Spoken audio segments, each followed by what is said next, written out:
తిమోతికి రాసిన మొదటి పత్రిక 1వ అధ్యాయము 12 నుండి 15 వచనాలు చదువుకుందాం. తిమోతికి రాసిన మొదటి పత్రిక చాలా సీరియస్గా వినండి. ఇప్పుడు వరకు జరిగింది ఒక ఎత్తు అయితే ఇప్పుడు మీరు వినేది ఒక ఎత్తు. మొదటి పత్రిక 1వ అధ్యాయము 12 నుండి 15 వచనాల వరకు చదువుదాం. ఈ తిమోతికి ఉత్తరాన్ని రాసింది ఎవరు? ఈ మాటలు చెబుతుంది ఎవరు? సొంత మాటలా? మరి పరిశుద్ధాత్మ ప్రేరణతో తిమోతి గారికి ఎవరు రాస్తున్నారు? పౌలు గారు. ఎవరి గురించి చెబుతున్నారో చూద్దాం. పౌలు గారికి ఉత్తరంలో రాస్తూ ఎవరిని గూర్చిన ఇన్ఫర్మేషన్ ఇస్తున్నాడో చూద్దాం. పూర్వము దూషకుడను, హింసకుడను, హానికరుడనైన నన్ను తన పరిచర్యకు నియమించి నమ్మకమైన వానిగా ఎంచినందుకు నన్ను బలపరిచిన మన ప్రభు అయిన క్రీస్తు యేసుకు కృతజ్ఞుడనై ఉన్నాను.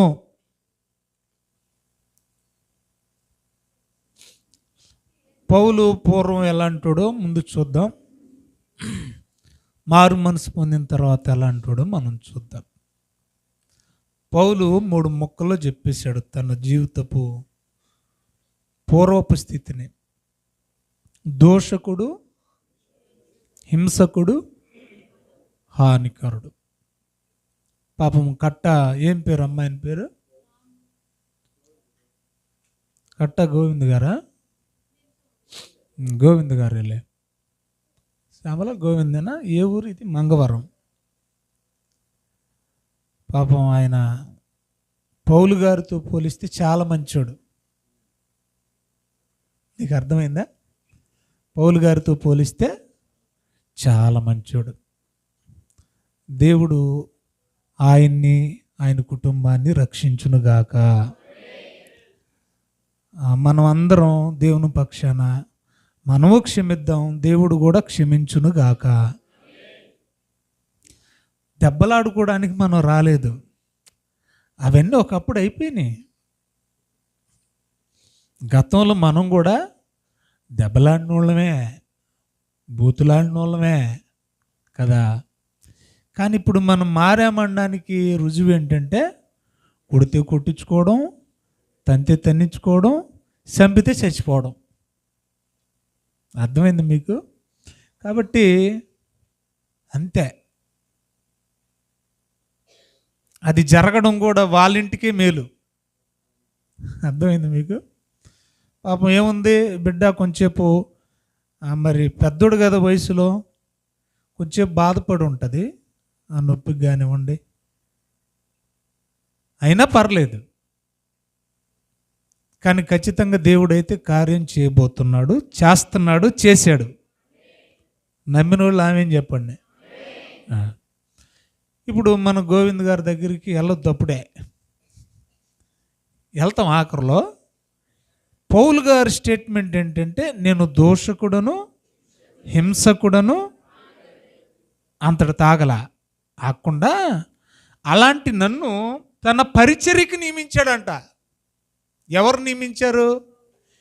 ఏ ప్రభునామాన్ని బట్టి ప్రార్థించే వారిని అయితే దూషిస్తున్నాడో, ఏ ప్రభునామాన్ని బట్టి ప్రకటించే వారిని హింసిస్తున్నాడో, ఏ ప్రభునామాన్ని బట్టి ప్రకటించే వాళ్ళని చంపేస్తున్నాడో, ఆ ప్రభువే ఏం చేశాడంట? ఆయన పరిచర్యకి నియమించేసుకున్నాడంట. గతంలో ఎలాంటాడట? ప్రభు అంటే అసలు ఇష్టపడేవాడే కాదు, అలాంటూనే నియమించుకున్నాడట. ఇంకా ముందుకెళ్తే మంచి మాట ఉంది చూడండి. అలాంటి ప్రభువుకి నేను కృతజ్ఞతలు తెలియజేస్తున్నాను.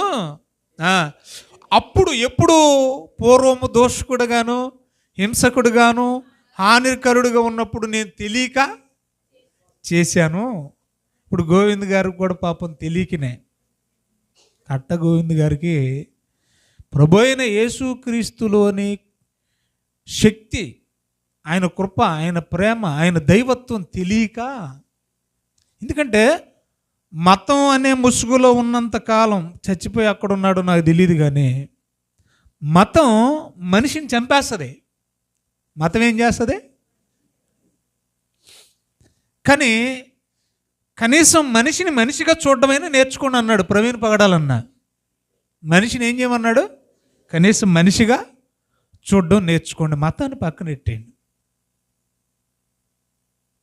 ఎందుకంటే మతం అనేది చాలా మత్తు అండి, భయంకరమైన మత్తు అండి. ఆ మత్తులో ఉన్నవాడు అంత తొందరగా బయటికి రాలేడు, దేవుడు దెబ్బ కొడితే తప్ప. అర్థమవుతుందా? దేవుడు దెబ్బ కొట్టకపోతే ఆడు అలాగే చచ్చిపోతాడు. అంటున్నాడు, అప్పుడు తెలియ చేశాను నేను, దూషణ హింస హానికరం, అందుకనే తెలియదు కాబట్టి క్షమించబడ్డాను. అందుకే మనం స్టార్టింగ్లో ఏమన్నాం, కట్ట గోవింద్ గారిని పాపం ఏదో తెలియక, ఆయన వెనకాతలు ఏదో కొంతమంది కుర్రోళ్ళు కొంతమంది పెద్దోళ్ళు ఉన్నారు, సో నేను ఇందులో ఒక నాయకుడుగా ఉన్నాను, ఒక లీడర్గా ఉన్నాను, ఒక పెద్దగా ఉన్నానన్న ఉబ్బరం అంటే ఏమంటారు మీరు? అదే ఈ లావుతో కొంచెం ఏదో చేయి జాడిచ్చాడు, పాపం తెలియక చేశాడు. కాబట్టి మనం కూడా ఏం చేద్దాం అంతే, వదలొద్దు, ముందుకెళ్దాం. 14 వచ్చిన, మరియు మన ప్రభు యొక్క కృపయు క్రీస్తు యేసునందు విశ్వాసమును ప్రేమయు అత్యధికముగా విస్తరించింది నా ఎడల, కట్ట గోవింది యందు కూడా విస్తరించునుగాక. ఇంకా వదల్లా. 15 వచ్చిన, పాపులను రక్షించుటకు క్రీస్తు యేసు లోకమునకు వచ్చెను. గోవింద్ గారిని రక్షించడానికే వచ్చాడు యేసు ప్రభు, అలాంటి వాళ్ళని రక్షించడానికి వచ్చాడు యేసు ప్రభు కదండి. అనే వాక్యము నమ్మదగినదియు పూర్ణాంగీకారమునకు యోగ్యమనే ఉన్నది. ఒకసారి ఆగుదాం. ఫస్ట్ సెంటెన్స్ ఏంటి? 15లో పాపులను రక్షించుటకు క్రీస్తు యేసు లోకంలోకి వచ్చాడు. అక్కడి నుంచి కనెక్షను ఉన్నది, తర్వాత కంటిన్యూ చేయండి. అట్టివారిలో, ఎట్టివారిలో నా కర్మ. నేను ఫస్ట్ లైన్ చదివి తర్వాత కనెక్ట్ చేయమన్నాను. పాపులను రక్షించుటకు క్రీస్తు యేసు ఈ లోకానికి వచ్చాడు. ఎట్టివారిలో, పాపులలో పౌలు గారు ఎవరట? కట్ట గోవింద్ ఎందుకు పనికొస్తాడండి? టాప్ రేంజ్లో ఉన్నాడంట. బాగా అర్థం చేసుకుంటే, అంటే పౌలు గారు చేసిన అన్ని పాపిష్టి పనులు ప్రపంచంలో ఎవడో ఇప్పుడు నెంబర్ 1 ప్లేస్లో ఎవరున్నారు? ప్రధానుడను అంటున్నాడంటే అర్థం ఏంటి? నాకంటే పాపిష్టుడు ఈ భూమి మీద మరొకడు ఉండడు. అంటే గోవింద్ గారు చాలా బెటర్ కదండి. మాట్లాడరేటండి మరి? ఎందుకంటే మీరు ఎగురుతారు పాపం, అక్కడ ఎగురుతారు ఎందుకు? నడండి అంటే నడరేటి, ఎగరకూడదు. మనం ఎగిరే రోజులు పోయినాయి. వాళ్ళు ఎగిరి మనం ఎగిరితే మన కాళ్ళకి ఏమైనా తేడా ఉందా? సో ఎంతట భయంకరమైన పాప అంటే దూషకుడు, హింసకుడు. కొన్ని మాటలు చెప్తున్నా ఆయన గత జీవితం గురించి. పౌలు అంటే సామాన్యుడు కాదండి. అలాగని చదువులేని మూర్ఖుడా అంటే కాదు. అప్పటికే బాగా చదువుకున్నాడు. లోకపరంగా ఏమైనా క్యాపబిలిటీ లేనోడా అంటే కాదు. మంచి క్యాలిబర్ ఉన్నాడు, క్యాపబిలిటీ ఉన్నాడు. ఇక కులపరంగా ఇప్పుడు ఉన్నాయి కాబట్టి అలాగ కులపరంగా ఏమైనా తక్కువ కులాలోడా అంటే అమ్మమ్మమ్మమ్మో కాదు. అర్థమవుతుంది మీకు? ఇక పోనీ ఉండి ప్రభుత్వ పరంగా ఏమైనా ఆయనకి ఏమైనా ఏమంటారు, పలుకుబడి ఏమైనా లేదా, అధికారం లేదా అని అంటే కాదు. సర్వాధికారాలు ఆయనకున్నాయి. ఆయన గురించి కొన్ని మాటలు చెప్తాను, జాగ్రత్త చూడండి. 9వ అధ్యాయము అపోస్తుల కార్యం తీయండి ఒకసారి. మారక ముందండి దోషకుడు, హింసకుడు, హానికరుడు కదా. ఎంత హానికరుడు అంటే, మొదటి వచనం, సౌలు ఇంకను ప్రభు యొక్క శిష్యులను బెదిరించుటయు. గోవింద్ గారు పౌలు కంటే బెటరే కదండి. ఏటం అలా ఉన్నారు? పౌలు ఏం చేస్తున్నాడట? బెదిరిస్తున్నాడా? ఉందా? మొదటి వచనం 9:1 బెదిరింపుతో పోలే అంటే ఏంటి అంటే గోవింద్ గారు చాలా మంచోడు కదండి. ఏదో ఒకటి మాట్లాడండి అమ్మా. మంచోడు కాదు పాపం, చాలా మంచోడండి పాపం. పౌలు ఏం చేసేవాడు? హత్య చేస్తున్నాడట, చంపేయడమే. ఇంకా హత్య చేయుటయు, తనకు ప్రాణాధారమైనటువంటి అర్థం ఏంటి? నచ్చినట్టు. కడగడానికి కూడా ఎవడో సరిపోడు. ఎందుకు సరిపోడంటే ఆల్రెడీ పెద్దల దగ్గర, అధికారుల దగ్గర, ప్రధాన యాజకుల దగ్గర, ప్రభుత్వం దగ్గర ఆయన అధికారం తెచ్చేసుకున్నాడు, పర్మిషన్ తెచ్చేసుకున్నాడండి ఎవరిని చంపేయడానికి. అక్కడ ఉంది చూడండి, ప్రధాన యాజకుని యొద్దకు వెళ్ళి పర్మిషన్ తెచ్చుకున్నాడట. వింటున్నారా? ఏం చేయడానికంటే అక్కడ మంచి మాట ఉంది, ఈ మార్గమందున్న. ఇప్పుడు మనం అనుసరించేది మతమా మార్గమా? ఎంత బాగుందండి అక్కడ. ఈ మార్గం అంటే క్రీస్తు మార్గమందున్న, ఈ విశ్వాసమందున్న ఈ భక్తులందరిని ఏం చేయడానికంట? పురుషులనేమి స్త్రీలనేమి, అంటే పురుషుల్ని స్త్రీలను కూడా గౌరవం లేదా? 8వ అధ్యాయం మొదటి వచనం, ఆ కాలమందు యెరూషలేములోని సంఘమునకు గొప్ప హింస. ఎవడో ఈ హింసకు కారకుడు? అర్థమవుతుంది కదా మీకు? ఒకనాటి సౌలు. గొప్ప హింస అంట. ఎవరిని బట్టి కలిగింది? ఇప్పుడు ఈరోజు గొప్ప హింస ఏమైనా కలిగిందా మనకి? ఏమన్నా ఆ బిడ్డ, నేను పేరు సంబోధించట్లే, ఆ బిడ్డ వాళ్ళ అమ్మ మాటలు లేదనుకోండి, లాగిపెట్టి ఒకటి కొడుతుంది. అలాగే కొట్టాడు వాళ్ళ డాడీ, లాగిపెట్టి ఒకటి కొట్టాడు. తండ్రి సమానుడు అనుకుందాం. గొప్ప హింస ఏం జరిగిపోలేదు కదా. గొప్ప హింస అంటే ఎలాంటి హింస జరుగుతుందో యెరూషలేములో ఈ సౌలు ద్వారా చూడండి. ఎలాంటి హింస అంటే చూడండి దయచేసి. అపోస్తలులు తప్ప అందరూ పారిపోయారట. అందరు ఏమైపోయారంట? చెదిరిపోయారంటే ఏమైపోయారు? మనం చెదిరిపోయామా, కలిసే ఉన్నామా? అంటే ఈరోజు జరిగింది హింస ఏం కాదు కదా అస్సలు. చూడండి ఎందుకు అంతలా చెదిరిపోయారంటే 2వ వచనం, భక్తిగల మనుషులు స్టెఫెనును సమాధి చేసి అతనిని గూర్చి బహుగా ప్రలాపించిరి. అంటే ఇక్కడ ఏదో స్టెఫెన్ సావు గురించి ఇక్కడ మెన్షన్ చేశాడు. ఒకటి అంతటి తాగల. స్టెఫెన్ సావు దగ్గరికి వస్తాం, కంగారు పడకండి. స్టెఫెన్ సావు ఎందుకు మెన్షన్ చేశాడో కూడా చెప్తాను. కొంచెం ముందుకెళ్దాం. 3వ వచనం, సౌలైతే మన్నించండి, సౌలైతే ఇంటింటా జొచ్చి పురుషులను స్త్రీలను ఈడ్చుకుని పోయి. ఏం చేస్తున్నాడు? మనల్ని ఎవరినన్నా తాడు కట్టుకొని వాళ్ళు ఆటో కట్టుకొని ఏమన్నా ఈడ్చుకెళ్ళారా? మంచోళ్ళే కదండి వీళ్ళు ఎవరితో పోలిస్తే. స్త్రీ అని కూడా చూడకుండా ఏం చేస్తున్నాడట? ఈడ్చుకెళ్ళిపోవటమే కా. మధ్యలో ఒకరిని సంబోధించాడు ఎవరైనా? స్టెఫెన్. ఆ పై అధ్యాయంలోనూ ఉంటుంది. ఆ పై అధ్యాయం అంటే 7వ అధ్యాయంలోనూ ఉంటుంది. సౌలు చెప్పు ఏంటి మరి నీ ఇక్కడ దాకా తీసుకొచ్చామంటే ఏసిండ్రా అన్నాడట. స్టెఫెన్ని దగ్గరుండి ఏం చేసినాడు ఎవరు? గోవింద్ గారు మంచోడు కాదు, కట్ట గోవింద్ గారు. అదేంటి అలాగున్నారు? స్టెఫెన్ని వేయించింది ఎవరు? కన్ఫామా? చదివేస్తారా? చదివేయండి, అక్కడే ఉంది కదా. 58వ వచనం 7వ అధ్యాయం, పట్టణపు వెలుపలకి అతన్ని వెళ్ళగొట్టి రాళ్ళు రువ్వి చంపిరి. సాక్షులు సౌలు అను ఒక యవ్వనుని పాదముల యొద్ద. సాక్ష్యం ఎవరు? దగ్గరుండి వేయించింది నేనే సాక్ష్యం. మీకు అర్థమవుతుందా నా భాష? సౌలు మంచోడా చెడ్డోడా? ఏమ్మా? అయ్యి బాబోయ్, నేను అందుకే అంటాను పాపం కట్ట గోవింద్ గారు ఎందుకు పనికి వస్తారండి.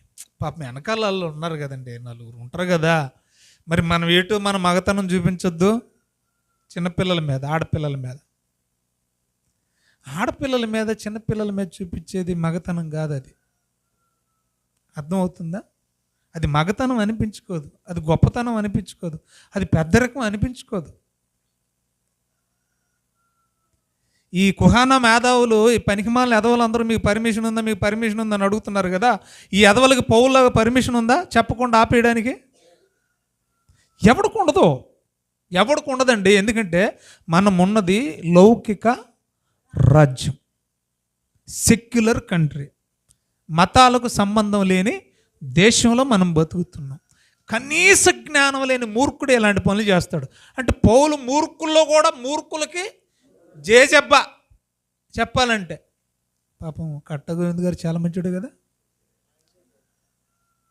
చాలా మంచివాడు అంటాడు. ఇలాంటి దుర్మార్గుడైన పౌలు అంటాడు, ఫిలిప్పీలకు రాసిన పత్రిక తీశారా? అక్కడ చెప్పుకోండి, ఇక్కడ చెప్పుకోండి, ఎక్కడ చెప్పాలి ఈడు చెప్పాలి మనకి. ఎక్కడెక్కడ చెప్పాలో ఆడు చెప్పాలి, మనం చెయ్యాలి. 3వ అధ్యాయం తీశారమ్మా, ఫిలిప్పీలకు రాసిన పత్రిక 4వ వచనం నుంచి చదవండి.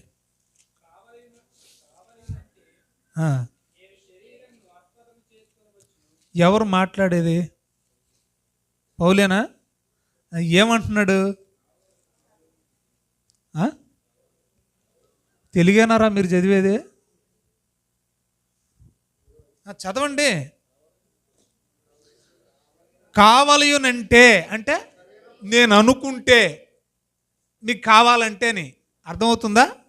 ఒకవేళ నా బ్యాక్గ్రౌండ్ ఏమన్నా కావాలా మీకు, నా సత్తా ఏంటో మీకు చెప్పాలా అంటున్నాడు పౌలు గారు. ఏంటంటే నా బ్యాక్గ్రౌండ్, నా సత్తా ఏంటంటే చూడండి, శారీరకంగా ఒకవేళ ఇంకా నేను క్రీస్తుని నమ్మకుండా ఉండుంటే, లోకపరంగా లోకాన్ని మీరు క్రెడిబుల్గా తీసుకొని మాట్లాడే పని అయితే నా సత్తా ఏంటంటే, మరి ఎవడైనను శరీరమును ఆస్పదము చేసుకుని ఎడలా, అంటే లోకరీతిగా నాకంటే గొప్పడని ఎవడైనా ముందుకు వస్తే, నా కులం గొప్పది, నా దేవుడు గొప్పడు, ఇలాంటి ఏదైనా మాటలు మాట్లాడడానికి ముందుకు వస్తే అప్పుడు అంటున్నాడు చూడండి, అలాంటి వారిలో నేను ఎక్కువగా నాకు నేను చెప్పుకోవచ్చు.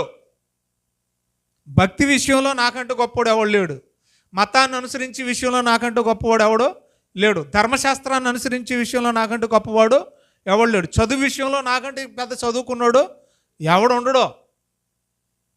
అలాగ మాట్లాడుతూ ఏమంటున్నాడు చూడండి, చూడండి 5వ వచనం. 8వ దినాన నేను సుంతి చేసుకున్నాను, ఇశ్రాయేలు వంశాల్లో బెన్యామీను గోత్రానికి చెందినోడిని నేను, హెబ్రీల సంతానం మాది. ఏమండి? ధర్మశాస్త్ర విషయంలో పరిచయం అంటే అర్థం ఏంటి? ఖచ్చితంగా పాటించేవాడిని. ఆసక్తి విషయంలో సంఘమును, పాపం మనం ఇప్పుడు ఎప్పుడన్నా ఇలాగొస్తే కనపడిన వాళ్ళని వీళ్ళు దూషించడం, దుర్భాషలాడడం, సింగిల్గా ఆడపిల్ల దొరికితే కొట్టడం, చేతగాని ఎదవలు. మరి అందరూ ఉన్నప్పుడు నీ మగతనం ఏమైంది? మేము అందరం ఉన్నాం కదా, రావచ్చు కదా. అందరూ ఉన్నప్పుడు రారు. అందుకే మీకు చెప్తాను, నేను ఏం చెప్తానంటే కూడా రండి. ఏమంటున్నాడు చూడండి, ఆసక్తి విషయములో సంఘమును హింసించువాడనై, ధర్మశాస్త్రము వలని నీతి విషయములో. అబ్బబ్బబ్బా, ఎవరికి ఉన్నాయండి క్వాలిటీస్? ఆలోచించండి. అంటూ అయినను చదవండి, ఏవేవి నాకు గతంలో నేను మతంలో ఉన్నాను. గతంలో నేను ఎక్కడున్నాను? ఏ మతం అది? యోధా మతం. వింటున్నారా? దానికి యేసుక్రీస్తుకు సంబంధం లేదు. ఇది మార్గం. క్రీస్తు అనేది ఏంటి? మార్గం. అంతకుముందు ఎందులో ఉన్నాడు? పూర్వం దోషకుడు, హింసకుడు, హానికరుడు ఉన్నప్పుడు మతంలో ఉన్నాడు. మతంలో ఉన్నప్పుడు నాకేవేవి లాభకరమని నేను అనుకుంటునో వాటిని క్రీస్తు నిమిత్తము నష్టముగా ఎంచుకుంటుని. చాలు, ఇంటికి వెళ్ళి చదువుకోండి. అంటే ఇప్పుడు నేను చేసింది ఇదంతా కూడా ఏమనిపించింది? దానికి ఏమనిపించింది? ఇంతవరకు ఆయన చేసింది వేస్ట్ అనిపించింది. అలాంటి మనసే కట్ట గోవిందు గారికి కలుగుద్ది ఒకరోజు ఖచ్చితంగా. అది నిజం. నేను మళ్ళీ చెప్తున్నా, శ్యామల మీ ఎవరవుతారో ఏమవుతారో మీ చుట్టాలు వాళ్ళందరూ చెప్పండి. అసలు అది గ్రూపులో పెట్టాల్సిన పని లేదు, దెబ్బలాటకి వెళ్ళాల్సిన అవసరం లేదు, అడగాల్సిన అవసరం అంతకంటే వదిలేయండి. పగ తీర్చుకున్నట్టు మన పని కాదు. దేవుడికి మనం విడిచిపెడదాం. మనమైతే 4 మాటలను వదిలేస్తాం. దేవుడు అనుకో చూసి దేవుడి మీద కేసు పెట్టేస్తారు. వాళ్ళు పెట్టలేరు కదా. అదే దేవుడికి వదిలేద్దాం. రండి, ఇప్పుడు అంతవరకు బాగుంది. ఇప్పుడు మరి మారాడు కదా, పౌలు గారు మారారా లేదా? బాగా మారాడా, కొద్దిగా మారాడా? మనం ఎలా మారాము, ఎంత మారాము ఏంటి? మనం మారాము అసలు? పౌలు గారు మారారా? మరి మనం మారామా? ఏదో అంటున్నారు, ఏదో ఒకటి అనండి. మారలేదు. ఓకే,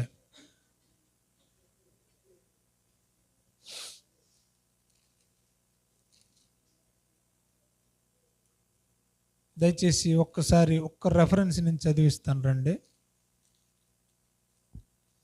కొలస్సీలకు రాసిన పత్రిక 1వ అధ్యాయం 28వ వచనం.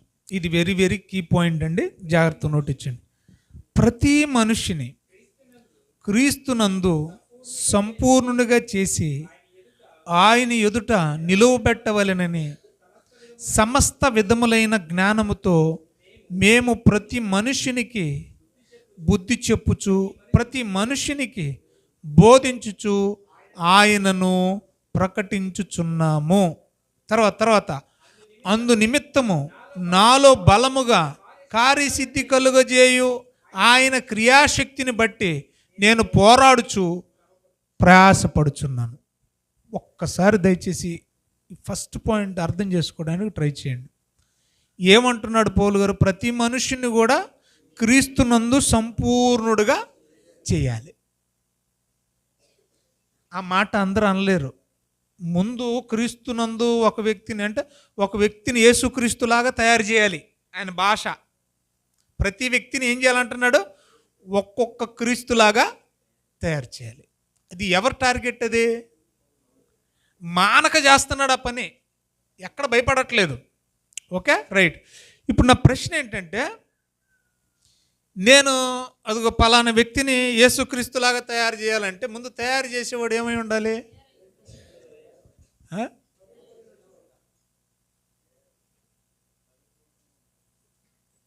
చెప్పండి, మీరేంటి అలా తయారయ్యారు?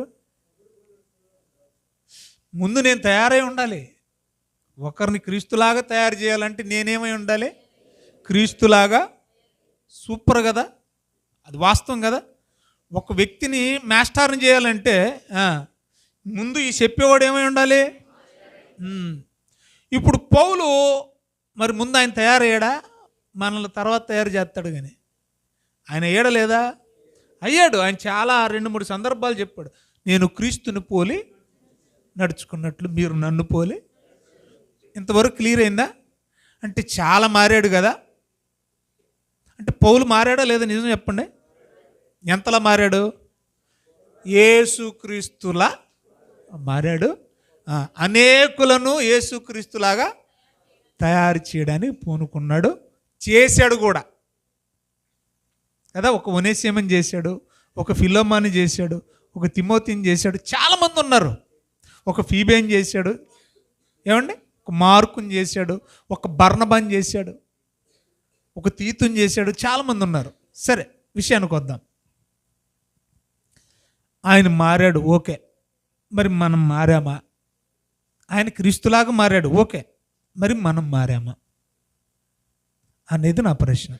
ఒకవేళ మనం మారకపోతే ఒక వ్యక్తి మారాడు అనడానికి ఏంటి రుజువులేంటి, గుర్తులేంటి, ఆధారం ఏంటి?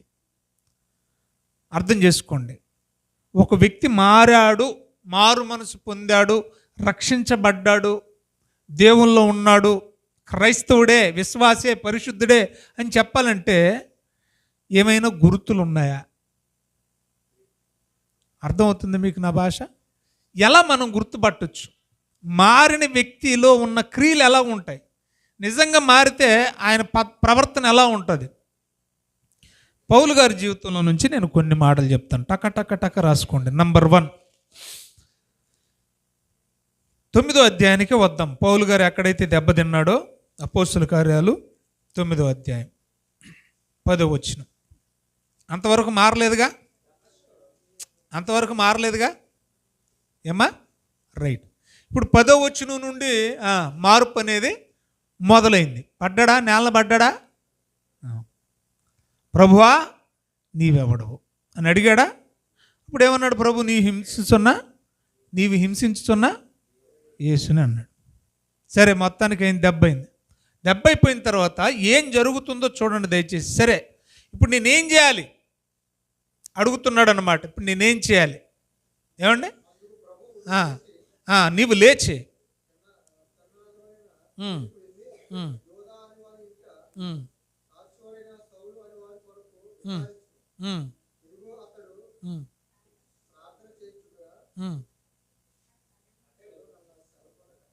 చదవండి.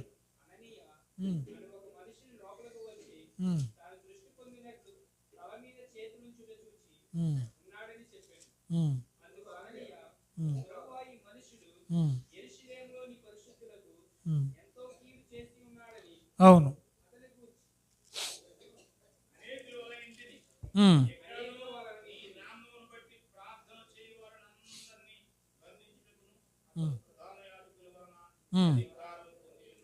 అధికారం ఉందా ఆయనకి?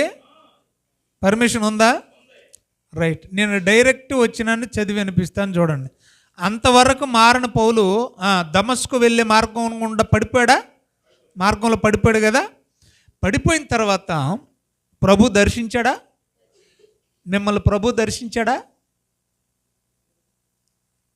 ఏటో మళ్ళగున్నారు. వాక్యం ద్వారా ప్రభు మిమ్మల్ని దర్శించలేదు ఎప్పుడు? అప్పుడు పౌలు గారిని ప్రభువే స్వతహాగా దర్శించాడు, వెలుగువలే కదా. మిమ్మల్ని కూడా దర్శించాడా? రైట్. ప్రభు నిజంగా మీ జీవితాలను దర్శిస్తే మనకేమొస్తుంది? మారు మనసు, రక్షణ, మార్పు వస్తుంది. Very good. మనకు మార్పు వచ్చింది, మనం మారేమనడానికి మొట్టమొదటి రుజువు ఏంటంటే 11వ వచనం నేను చదువుతాను, ఇంక మీరు ఎవరు చదవకండి. ఎందుకంటే మీరు హిబ్రూ ఒకరు చదువుతున్నారు, గ్రీక్ ఒకరు చదువుతున్నారు, అరామిక్ ఒకరు, లాటిన్ ఒకరు. ఓకే, నేను తెలుగు చదువుతాను, జాగ్రత్తగానండి. 11వ వచనం నేను చదువుతున్నాను చూడండి. అతడు ప్రభువా ఇదిగో నేనున్నాను అన్నాడంట. ఎవరు? అననీయ. ఎవరిని పిలిచారు? ప్రభు అననీయ అని పిలిస్తే ప్రభువా నేనున్నాను అన్నాడంట. రైట్. ఆ తర్వాత నేను చదువుతున్నాను చూడండి. అందుకు ప్రభు అననీయతో చెప్తున్నాడు, అయ్యా నువ్వు లేచి తిన్ననబడిన వీధికి వెళ్ళి యోధా అనేవాడింట తార్సు వాడైన సౌలు అనేవాడు ఒకడున్నాడు, వాడి కోసం విచారించి ఇదిగో అతడు ప్రార్థన చేయుచున్నాడు.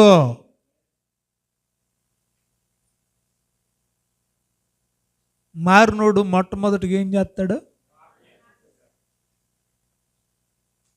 దీన్ని ఏమన్నా నేను వివరించాలా? మీరు మారారా? ప్రార్థన ఉందా మీ బతుకుల్లో? ప్రార్థన చేసుకుంటున్నారా? ఏటమ్మా, నిజంగా ప్రార్థన చేసుకుంటున్నారా? ప్రతిరోజు ఉదయం సాయంత్రం ప్రార్థన చేసుకుంటున్నారా? ప్రయాణమే వెళ్ళేటప్పుడు ప్రార్థన చేసుకుంటున్నారా? ఏకాంతంగా ప్రార్థన చేసుకుంటున్నారా? ప్రార్థన అనేది మీ జీవితంలో లేకపోతే ఫస్ట్ స్టెప్ ఇది. మీరు మారారు అనడానికి రుజువే ప్రార్థన. మొట్టమొదటి మెట్టిది. రక్షణ దాకా వెళ్ళక్కర్లేదు, మనం మారాం అని చెప్పుకోవడానికి మొట్టమొదటి రుజువు ఏంటో తెలుసా? ప్రార్థన. ఒకసారి మరొక మాట నేను బైబిల్లో చూపిస్తాను. రోమిలకు రాసిన పత్రిక 10వ అధ్యాయము 13వ వచనం. రోమిలకు రాసిన పత్రిక 10వ అధ్యాయము 13వ వచనం. చాలా జాగ్రత్తగా వినండి, సమయం ఎవరు చూడుకోక్కర్లేదు. 10వ అధ్యాయం 13వ వచనం చూడండి అమ్మా. నేనే చదువుతాను. ఎందుకనగా ప్రభు నామమును బట్టి ప్రార్థన చేయువాడెవడో. మరి మనమేంటి, నేను రచ్చిన తీసుకొని పాతికెళ్ళంటావు, ప్రార్థన చేయమంటే చేయవేటి? అర్థమైందా? వచ్చును ఏమర్థమైంది అంటే రక్షణ పొందినవాడు ఏం చేస్తాడట? రివర్స్లో మాట్లాడుతున్నాను నేను రచ్చిన తీసుకొని 25 ఏళ్ళు అయిందంటాడు ఈయన, ఈ పెద్ద ఆయన. ప్రార్థన చేయమంటే ఏమంటాడు? నువ్వు రక్షణ పొందావనడానికి రుజువేంటి?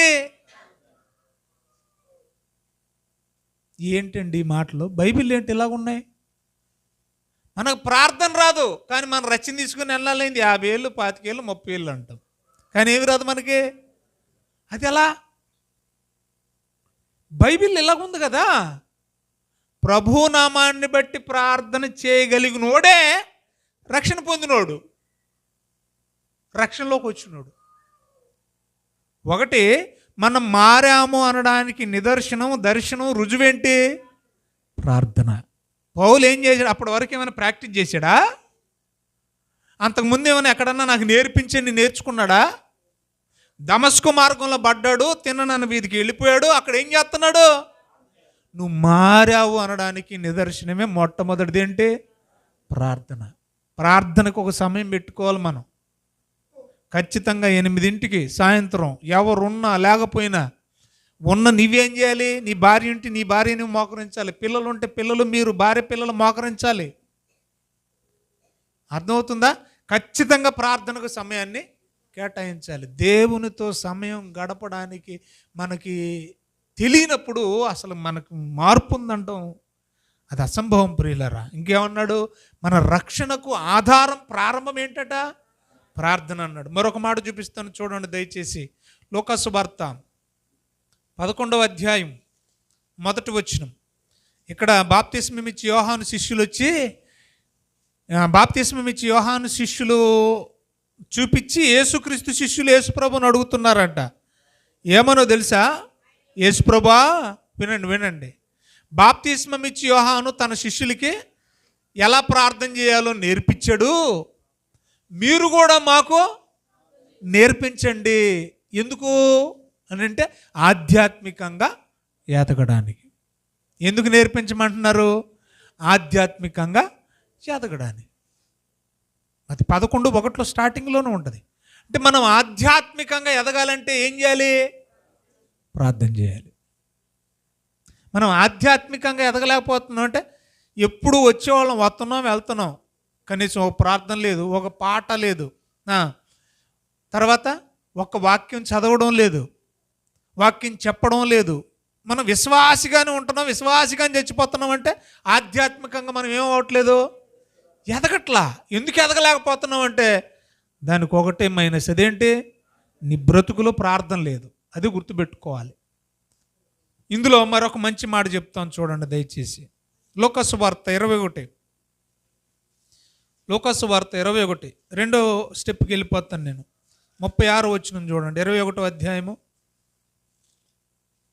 36 వచనం చూడండి. చదవండి.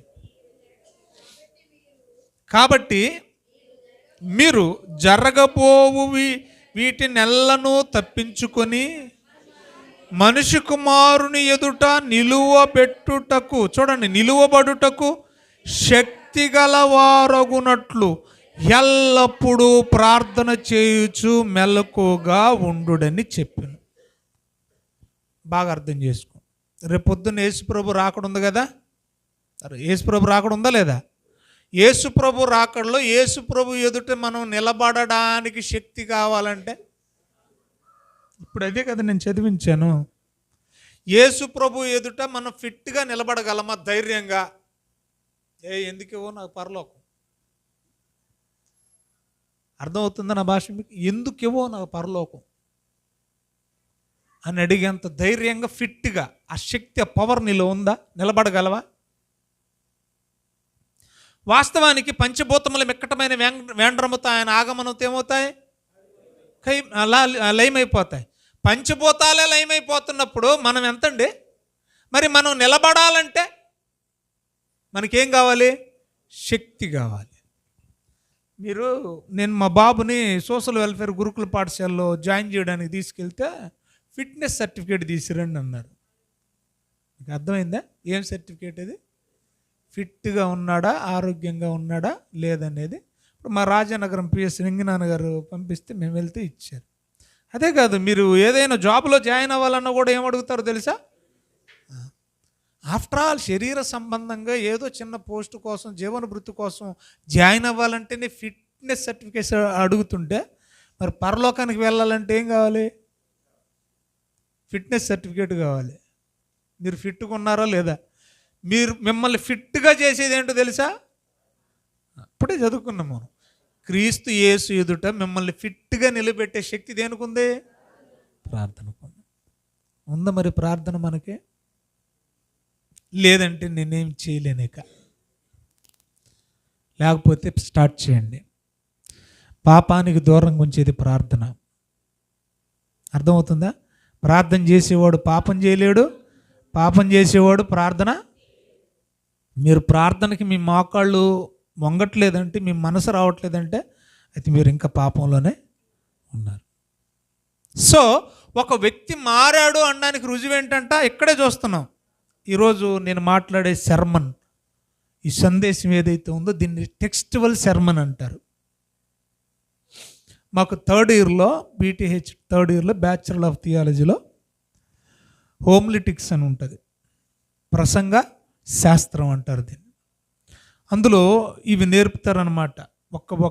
ఒక పారాగ్రాఫ్ తీసుకుని, ఇప్పుడు నేను 10వ వచనం దగ్గర స్టార్ట్ చేశాను కదా, నేను ఎక్కడెక్కడ ఉంటానో ఒక వ్యక్తి మారితే మారిన వ్యక్తిలో లక్షణాలు ఎలా ఉంటాయి అక్కడే చూపిస్తాను. అదొక తలాంత్ అనమాట.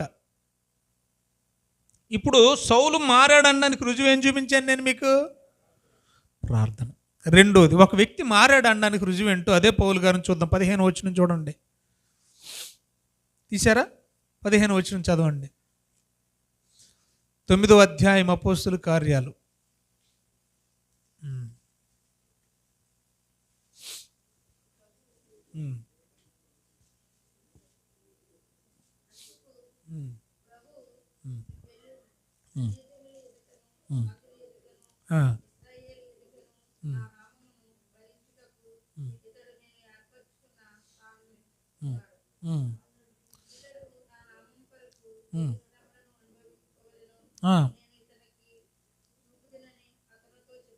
ఓకే, ఇక్కడ ఏమన్నాడంటే 15వ వచనంలో, నీవు వెళ్ళుము, అన్యజనుల ఎదుటను రాజుల ఎదుటను ఇశ్రాయేలీల ఎదుటను నా నామాన్ని భరించుటకు ఇతడు నేను ఏర్పరచుకొనిన. ఎవరి కోసం భరించుటకు? అర్థమవుతుందా నా బాధ? దేవుడు కోసం మారినోడు ఎంతైనా భరిస్తాడు.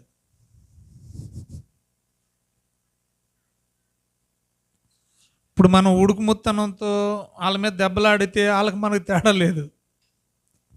అర్థమైందా? భరిస్తాడు. మారినోడు ఏం చేస్తాడు? ప్రభు కోసం భరిస్తాడా, బాధపడతాడా? అంతకుముందు ఏం చేశాడు పౌలు?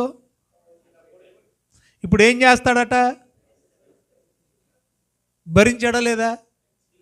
ఎంతకు భరించాడు? ఏమండి?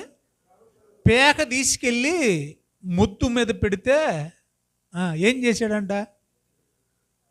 తిరస్కరించలేదండి, ఆనందంగా పెట్టాడట. రోములో ప్రాణం పోయింది. పేక తెగ నరికారు ఒక్క దెబ్బతో.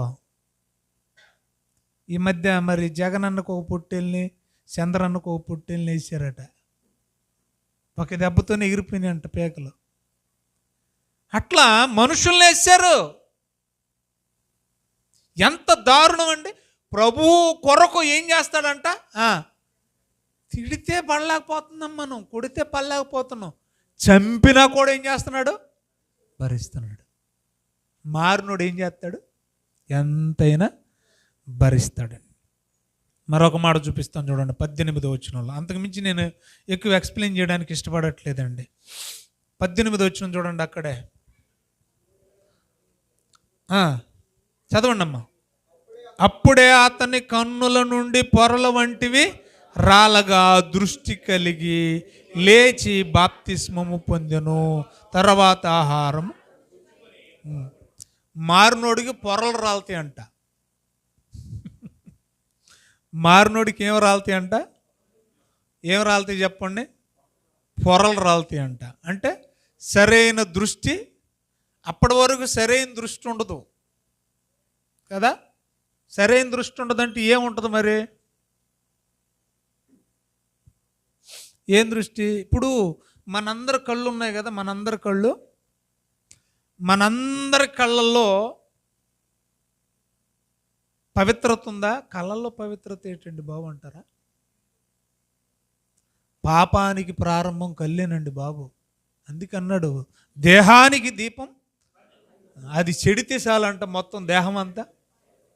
అందుకే నేను అన్నది, మీ కళ్ళన్నీ కూడా పవిత్రంగా పరిశుభ్రంగా లేకపోతే ఏమండి ఉన్నాయా అని అడిగింది.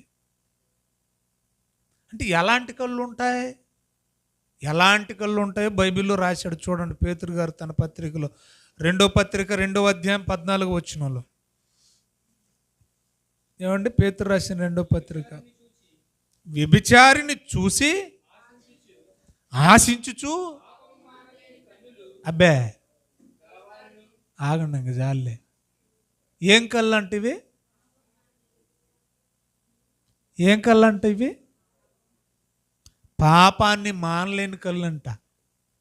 అమ్మలారా, అయ్యలారా, మన కళ్ళు ఒకవేళ ఇలాగ ఉన్నాయేమో.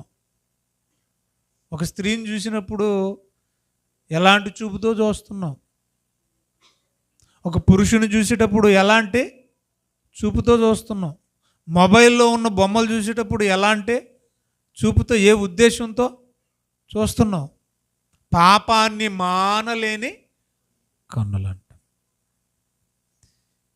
మారిన తర్వాత ప్రభువుని చూసే కన్నులు కావాలి మనకి. అందుకే భక్తుడు రాశాడు అన్నమాట, ప్రభు యేసు నా రక్షక నొసగు కన్నులు నాకు నిరతము నే నిన్ను చూడ. ఎల్లప్పుడూ నిన్ను చూసే కన్నులు నాకు నిరతము, నిత్యము నిన్ను చూసే నా కళ్ళు తెచ్చి. పెద్ద పెద్దోళ్ళే దెబ్బైపోయారు. ఏ కళ్ళతో? ఏ కళ్ళతో? పాపమని పొరలు కమ్మిన కళ్ళతో. పొరలు రాలే అంట. ఇప్పుడు ఏ పొర రాలాలి మనకి? పాపమని పొరలతో మానక పొరలు కట్టున్నాయి చాలా. అర్థమైంది మీకు? సంసోను అంతటి వాడు ఏమైపోయాడు? దెబ్బైపోయాడు. దావీదు అంతటి వాడు ఏమైపోయాడు? దేంతో? పొరలు. ఏ పొరలు ఇవి? పాపమనే పొరలు. చెప్పాలంటే చాలా ఉన్నాయి. మోషే గారు సృష్టిని గురించి రాశాడు. ఏమండి మోషే గారు దేని గురించి రాశాడు చెప్పండి? ఆదికాండం ఎవరు రాశారు? మోషే గారు. కానీ జ్ఞాని అయిన సొలొమోను దృష్టిని గురించి రాశాడు. మీరు చూడండి, నేను చెప్పినందుకైనా ఆ ప్రసంగి కానీ ఒక సామెతల గ్రంథంలో కానివ్వండి, ఎక్కువ జ్ఞాని అయిన సొలొమోను కళ్ళ గురించి దృష్టి గురించే ఎక్కువగా ఎందుకు రాశాడు? ఈ కళ్ళ గురించే. ఆ కళ్ళతోనే దెబ్బయ్యాడు. ఎవరో? జ్ఞాని అంతటి వాడు. ఎంతమందిని తెచ్చిట్టుకున్నాడు? అసలు ఆ కళ్ళే లేకపోతే అలా చూసేవాడే కాదు, కోరుకునేవాడే కాదు. అందుకంటాడు జ్ఞాని అయిన సొలొమోను ఉన్నతమైన మాట రాశాడు చూడండి దయచేసి. కళ్ళు జాగ్రత్త, నీ కళ్ళు జాగ్రత్త, నీ దృష్టి జాగ్రత్త, నీ రెప్ప ఎలాగా ఉన్నదో తిన్నగానే చూడు, వంకర చూడకంటాడు. సామెతల గ్రంథం 4వ అధ్యాయము 25 వచనంలో చూడండి. సామెతల గ్రంథం 4:25 చూడండి. నీ కళ్ళు ఇటు అటు చూడక సరిగాను, నీ కనురెప్పలు నీ ముందర సూటిగాను చూడవలను. సిగ్గుపడకో, నీ సిగ్గు సింగారం తగలయ్యా. సిగ్గు ఒకటి. మళ్ళీ సిగ్గుపడే వాళ్ళు డైరెక్ట్గా చూసి సిగ్గుపడతారా? అదేంటి అలాగ ఉన్నారు? సిగ్గుపడే వాళ్ళని అసలు అంత తొందరగా నమ్మకండి. సిగ్గుపడేవాళ్ళు. ఏ సిగ్గది? దొంగ మొహం సిగ్గది. అందుకే చెప్తున్నాడు చూడండి, స్ట్రైట్గా చూస్తాడు. ఏ అరంకరం లేనోడు ఏం చేస్తాడు? అదే రాశాడు అక్కడ. నాకు పోయే కాలం దగ్గర పడి నేను ఎలాగో పోయాను, మీరు పోకండ్రని చెప్తున్నాడు. ఎవరు? అది మ్యాటరు. సృష్టి గురించి ఆయన రాశాడు, దృష్టి గురించి ఎవరు రాస్తున్నారు? సొలొమోను గారు రాస్తున్నారు. ఇంకా చెప్పాలంటే బైబిల్లో చాలా ఉన్నాయి. ఒంట్లో బలం ఉంది. ఎవరికి? సంసోనికి. ఒంట్లో ఏముంది? కానీ కంట్లో పాపం ఉంది, అందుకే పోయాడు. ఒంట్లో బలం ఉంటే కుదరదు. బలం కంటే గొప్పదేది కంట్లో ఉన్న, అంటే కంట్లో ఉన్న పాపం ఒంట్లో ఉన్న బలాన్ని ఏం చేసింది? ఎంత పెద్ద మగోడైనా అయిపోవాల్సిందే. ఎంత బలశాలైనా ఎంత భయంకరమైందో చూడండి. కళ్ళకు పట్టిన పొరండి. ఇలా చెప్పుకుంటూ వెళితే చాలా ఉన్నాయండి. కంటికి క్రమశిక్షణ ఉంటుంది ప్రియులారా. కంటికి ఏముంటుంది చెప్పండి? అది రావాలంటే ఎవరు నేర్పాలి? మనమే నేర్పాలి. మన కంటికి ఎవరు నేర్పుతారు? కంటికి క్రమశిక్షణ మనమే నేర్పించుకోవాలి. ఎలాగా? 38 అంటాడు కదా, ఎవరు? యోబు గారు. కన్యకను నా కళ్ళతో నేను ఎలాగూ. మరి ఏం చేశాడు? కంట్రోల్ చేసుకున్నాడు. ప్రామిస్ చేశాడు. దీంతో ప్రామిస్ చేయించాడు. ఏమన్నా తెలుసా? నా ముందు ఒక కన్యక నిలబడితే నువ్వు చూడడానికి వెళ్ళాడు. ఎవరితో ప్రామిస్ చేయించాడు? ప్రామిస్ చేయించి చూశాడా? దాన్ని కంట్రోల్లో పెట్టాడు, దాన్ని క్రమశిక్షణలోనే ఉంచాడండి. మరి మనం అలా చేయగలుగుతున్నామా? ఏమండి? దెబ్బ అయిపోయిన తర్వాత ఎవరో దావీదు గారు కూడా కంటిని క్రమశిక్షణలో పెట్టాడండి. చూడండి 119 కీర్తన 37 ప్రార్థన చేస్తున్నాడు. మనం అలా మన కళ్ళ గురించి ప్రార్థన చేస్తామో దేవుడికి? పాపపు పొరలతో నిండిపోయి ఉంటాం. అక్క అక్క అంటూనే ఉంటాం, చెల్లి చెల్లి చెల్లి అంటూనే ఉంటారు, అన్నయ్య అన్నయ్య అంటూనే ఉంటారు. చేయరాని నీచమైన ఆ పని చేస్తూనే ఉంటారు. చూడండి ఎలాంటి ప్రార్థన చేస్తున్నాడో. ఆల్రెడీ బత్షెబ విషయంలో దెబ్బ అయిపోయాడు కదా, మేడ మీద ఉండి చూశాడంట. పాపం బాత్రూంలో స్నానం చేసేవాడిని. అర్థమవుతుందా? చూశాడు కాబట్టి దెబ్బ అయ్యాడు. ఆ శిక్ష పొందాడు. శిక్ష పొందిన తర్వాత ఆయన ఏమంటున్నాడు చూడండి. 119:37 చదవండి అమ్మా. ఏటో మున అంటున్నారు. అది వ్యర్థమైన వాటిని చూడకుండా నా కన్నులను త్రిప్పివేము. నీ మార్గములలో నడుచుకున్నటకు. అది నేను బట్టి నాకు అర్థమైంది ఏంటంటే వాక్యం, నేను బ్రతికున్నానంటే నీ మార్గంలో నడిపించు. నీ మార్గంలో నడిపించే పని అయితేనే నన్ను బతికుంచు. అర్థమవుతుంది మీకు? ఇలాంటి ప్రార్థన ఎవరు చేయరు.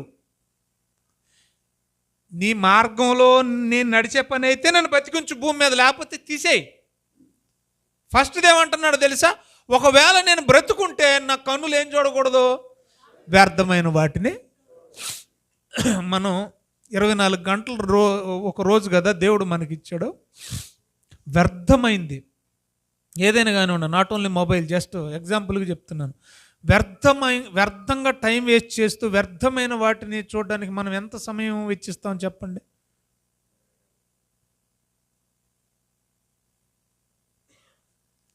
దేవుని వాక్యాన్ని వినడానికి, దేవాని వాక్యాన్ని చదవడానికి మన కళ్ళు అసలు ఇష్టపడతాయా? మనసు వస్తుందా? ప్రార్థన నిజంగా చేస్తున్నాం, మీకు మనసు ఉందా అండి? ఇంత మంచి కళ్ళు ఇచ్చావు బాబు ఈ ప్రపంచాన్ని చూసి. కళ్ళు లేని గుడ్డోళ్ళు ఎంతోమంది ఉన్నారు. వ్యర్థమైన వాటిని చూసి నా జీవితాన్ని నేను పాడు చేసుకోవద్దు, సమయాన్ని వృధా నేను చేసుకోకూడదు ప్రభువా. నా కళ్ళు నేనైతే కళ్ళు పీకే అంటే గొడవలు పోద్ది. మనం ఎంత తిప్పేసినా అయినా మనం మళ్ళీ తిప్పేసుకుంటున్నాం కదా, అందుకని పీకెత్తి గొడవలు పోద్ది. ఏం పొరలయ్యి? ఆయనకి రాలిపోయినాయి. ఏం పొరలయ్యి? చెప్పాలంటే చాలా పొరలు ఉన్నాయిలేండి. ఒక్కొక్కడికి డబ్బు పొర. ఏం పొర ఇది? జక్కయ్యకుందా పొర. యేసయ్య ఇంట్లోకి రాగానే పొరలు రాలిపోయినాయి. వెంటనే ఏమయ్యాడు? అబ్రహాం కుమారుడు అయ్యాడు. అంతవరకు అంతవరకు ఏమండి, డబ్బును ప్రేమించేవాడయ్యాడు. గుర్తుపెట్టుకోండి, ఎప్పుడైనా కూడా డబ్బును ప్రేమించేవాడు గబ్బు పట్టిపోతాడు. అర్థమవుతుంది మీకు? ఎందుకంటే సమస్త కీడునకు మూలమేటి? అదే, గబ్బు పట్టిపోతారు. కానీ యేసయ్య ఇంట్లోకి వచ్చేసరికి డబ్బు పొర ఏమైంది? ధనం పొర ఏమైంది? రాలిపోయింది. అప్పుడు అబ్రహాము కుమారుడయ్యాడు. ఆ తర్వాత అహంకారం అనే పొర. ఏం పొర ఇది? అహం. ఇది తప్పిపోయిన కుమారుల్లో మనకు కనబడుద్ది కదా. ఏటి నీ కింద నేను బతికేది, ఇంకా నాకు రెక్కలు వచ్చినాయి, నాది నాకు విడగొట్టి, నాది నాకు పంచేయి, వెళ్ళిపోయాడు. మొత్తానికి ఏమైంది? పందులతో సంసారం చేసి వచ్చాడు కదా. నేను అనుకుంటానండి, తప్పిపోయిన కుమారుడు మనకంటే చాలా మంచోడండి. ఎందుకు మనకంటే చాలా మంచోడంటే, వాడు వత్త పందులు తీసుకురాలేదండి ఇంటికి. వత్త పందులు తీసుకొచ్చాడా? ఒక్కడొచ్చాడా? మనమైతే చాలాసార్లు తప్పిపోతాం. తప్పిపోయిన ప్రతిసారి ఏం చేస్తాం మనం? ఏదో ఒకటి తీసుకొస్తాం అన్నమాట మన వెంట కదా. కాబట్టి ఇక్కడ ఈ సందర్భాలన్నీ మనం చదువుతున్నప్పుడు మనకు కూడా ఏముంటాయి? పొరలు ఉన్నాయి. అంటే మన దృష్టిలో ఏమి రావాలి? మార్పు రావాలి. దృష్టిలో ఏమి రావాలి? ప్రతి స్త్రీని చూసేటప్పుడు అమ్మ కనపడాలి. స్త్రీని చూసినప్పుడు ఎవరు కనపడాలి మనకి? ఖర్చు ఉంది పాప, అమ్మ కనిపించాలి. నీ భార్య తప్ప మరెవ్వరు కూడా భార్య అనే ఊహ నీ మనసులో కూడా రాకూడదు. అర్థమవుతుందా? రైట్. అప్పటి వరకు ఈడ్చుకెళ్ళేవాడు కాస్త మారిపోయాడు. ఎందుకు? పొరలన్నీ రాలిపోయినాయి అంట. అంటే దృష్టిలో ఏమొచ్చింది? మార్పు వచ్చింది. రైట్. ఎన్నైనాయి ఇప్పటికీ? ఎన్నైనాయి అమ్మా? పాయింట్లు ఎన్నైనాయి? నెంబర్ 1, మారినవాడు ప్రార్థించక మానలేడు. రెండోది, మారినవాడు ఎంతైనా ప్రభు కోసం భరిస్తాడు, బాధ పెట్టడు. మూడోది, మారినవాడు ఏం చేస్తాడు? తన దృష్టి మార్చుకుంటాడు. ఎన్నైనాయి? 4 చెప్తున్నాను చూడండి దయచేసి. అక్కడే 18వ వచనంలో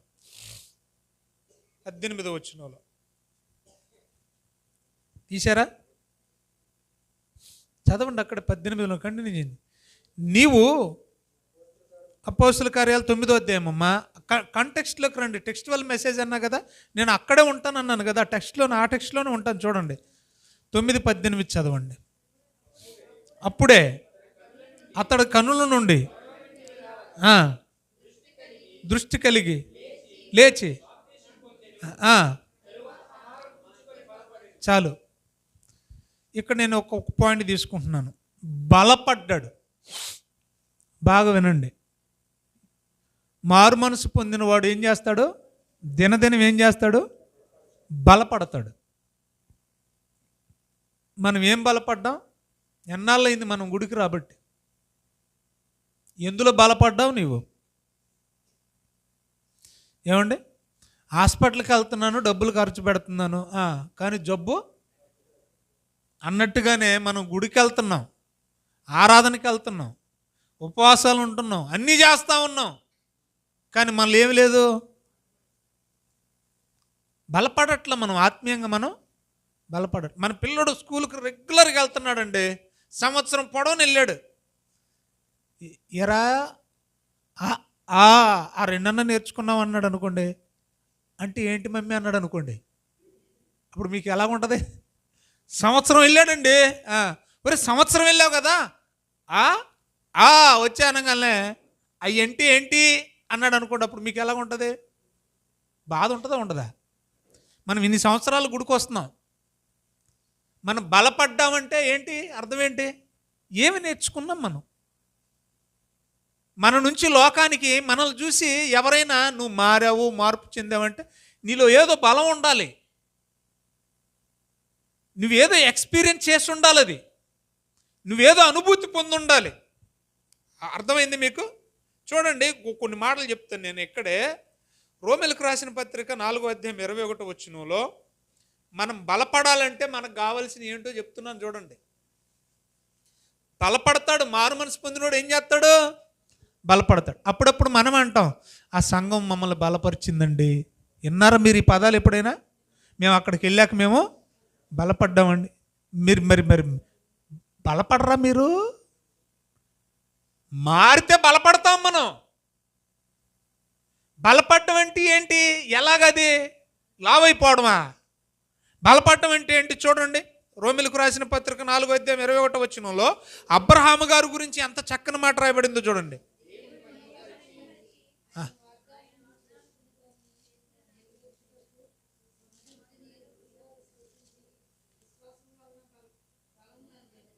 చాలు.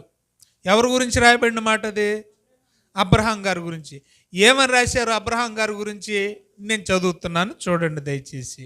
4:21 నేను చదువుతున్నాను చూడండి.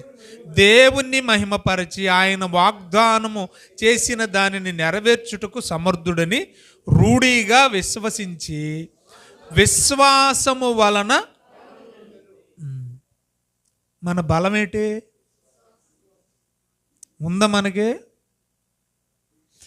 నేను నెల నుంచి ప్రార్థన చేస్తున్నా, దేవుడే సాక్ష్యం.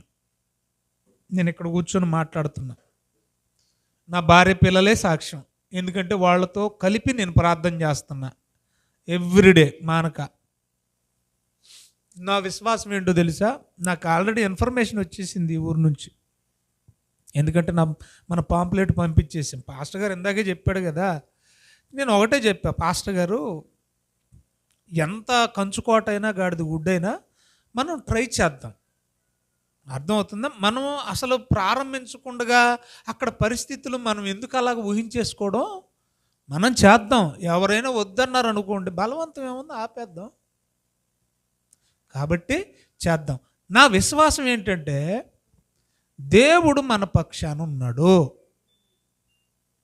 మనం ఏదో స్వార్థం కోసమో, డబ్బు కోసమో, ఈ లోక పలుకుబడి కోసమో, పరపతి కోసమో, గొప్పల కోసమో చేయట్లేదు.